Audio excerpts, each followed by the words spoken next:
আজকে আমরা actually data sheet ready করব।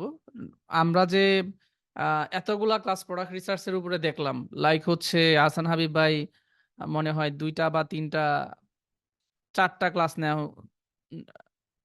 হ্যান্ডমেড ক্যাটাগরি কেমন? হ্যান্ডমেড ক্যাটাগরির তখনই ভালো হবে যখন আপনার নিজের কোনো প্রোডাক্ট কন্ট্রোলে থাকবে, নিজে অ্যাজ এ আর্টিসান হিসেবে লঞ্চ করবেন, বা আপনার ম্যানুফ্যাকচারার যে হবে উনি যদি ভালো করতে পারে বা আপনার সাপোর্টটা দেয় উনি, তাহলে হ্যান্ডমেড ক্যাটাগরি ভালো। আর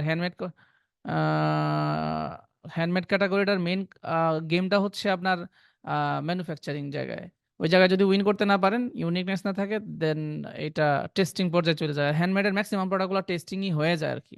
কপি কপিক্যাট আনাটা একটু কোয়াইট ইম্পসিবল। যদি হয় তাহলে ওই মার্কেট আবার ওইখানেও স্যাচুরেশন হয়, একটু 19-20 হয়ে। আচ্ছা, ভয় পাওয়ার কিছু নাই। আমরা আজকে ডেটা শিট রেডি করব। ডেটা শিট অনুযায়ী যদি আমরা পারফেক্টলি সবকিছু মিলে যায়, দেন ইট উইল বি ফার্দার মুভের জন্য হবে আর কি। ডেটা শিটটা পুল করার একটাই কারণ, সেটা হচ্ছে আমরা অনেকগুলো প্রোডাক্ট দেখি, বাট আমরা রাইট ওয়েতে এটা লিস্ট আপ করি না। লিস্ট আপ করাটা খুবই জরুরি। কারণ হচ্ছে যে আপনি মনে থাকবে না। আপনি মানে লাইক জিনিসটা এরকম যে আম কিভাবে জিনিসটা বলি সে ধরেন আপনি 5টা প্রোডাক্ট, সাপোজ আমরা 5টা প্রোডাক্ট রেডি করলাম, রাইট? তো 5টা প্রোডাক্টের মধ্যে 5টাই কি ভালো কিনা, বা কোনটা নিয়ে মুভ করলে বা সামনে লঞ্চিং প্রসেসে মানে আমরা যদি আগাইতে চাই তাহলে বেটার হয়, এইটা আসলে ডিপেন্ড করে সোর্সিং এর উপরে, অনেকগুলো ডিসিশনের উপর, যে কোনটা প্রফিটেবল বেশি। 5টা 7টা প্রোডাক্ট থেকে একটা প্রফিটেবল হবেই, আই বিলিভ।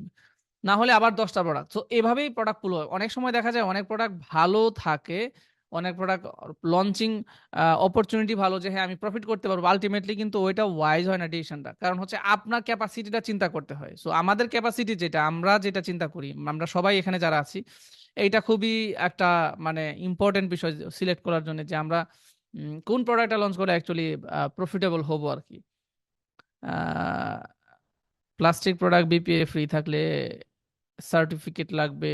আহ এরকম আমি দেখি নাই সার্টিফিকেশন লাগতে, বাট ইউএস এর পলিসির কোনো বিশ্বাস নাই। ইউএস এর গভর্নমেন্টে যদি কোনো পলিসি চেঞ্জ করে যে সার্টিফিকেশন লাগবে, then unit certification. BPA free time actually মানে মানে এইটা কি হয়, যে এই প্রোডাক্টগুলো আপনি খাবার জন্য যে প্লাস্টিক গুলা ইউজ করা হয়, মানে ম্যাটেরিয়াল গুলা, বা যে কোনো একটা মানে প্রোডাক্ট ইউজ করা হয় খাবার খাবার জন্য, ওই জিনিসটার জন্য কিন্তু যে প্রোডাক্টগুলা মানে ডেভেলপ করা হয় ওইটা হলো বিপিএ ফ্রি প্লাস্টিক বা এরকম থাকে। সো এটা খুবই ইম্পর্টেন্ট। প্রোডাক্ট রিসার্চে ম্যাক্সিমাম টাইম নেওয়া উচিত। এটা ডিপেন্ড করে হচ্ছে মানে আপনার ক্যাপাসিটির উপরে, আপনি কতটুক ফাস্টার প্রোডাক্ট রিসার্চটা মানে মার্কেটটা বুঝতে পারবেন। একদিনে তো আর হয় না।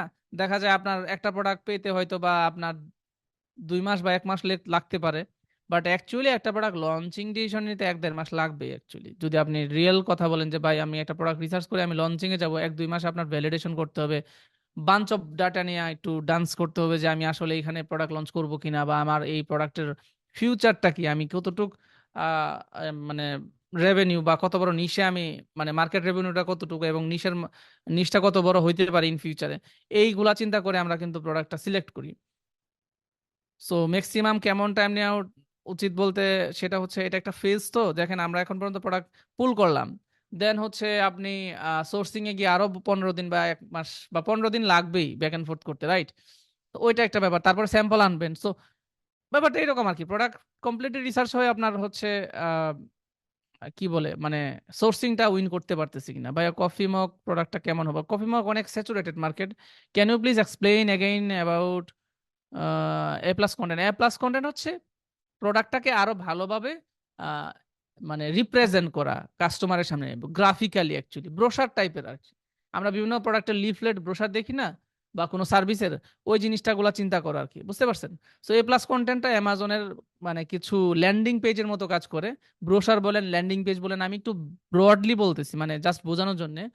ল্যান্ডিং পেজটা বুঝালে সবচেয়ে ভালো। একটা সিঙ্গেল ল্যান্ডিং পেজ দেখেন না অনেক প্রোডাক্টের, যে একটা প্রোডাক্টে একটা ল্যান্ডিং পেজ রিপ্রেজেন্ট করে, জাস্ট খালি আপনি এ প্লাস কন্টেন্টটা আমি আপনার আরো সহজ বুঝাই, যে অ্যাপেলের ওয়েবসাইটে যাবেন, এয়ারপড প্রো 2nd জেনারেশনের পেজটা ক্লিক করে জাস্ট পেজটা দেখবেন, এয়ারপড প্রোটাকে কিভাবে রিপ্রেজেন্ট করছে তারা। এই রিপ্রেজেন্টেশনের উপর ভিতর করে মানে মানে ডিপেন্ড করে কিন্তু আপনি বাইং ডিসিশনটা নিচ্ছেন, যে পারচেজ ডিসিশনটা নিচ্ছেন, যে আমি প্রোডাক্টটা নিব কি নিব না, রাইট? তো প্রোডাক্টটা বেটার ওয়েতে রিপ্রেজেন্টেশন করে হচ্ছে এই গ্রাফিক্যাল ইন্টারফেস গুলা, এগুলাকে এ প্লাস কন্টেন্ট বলে অ্যামাজনে। অ্যামাজনে এই ফিচারটা দেওয়া হয়েছে।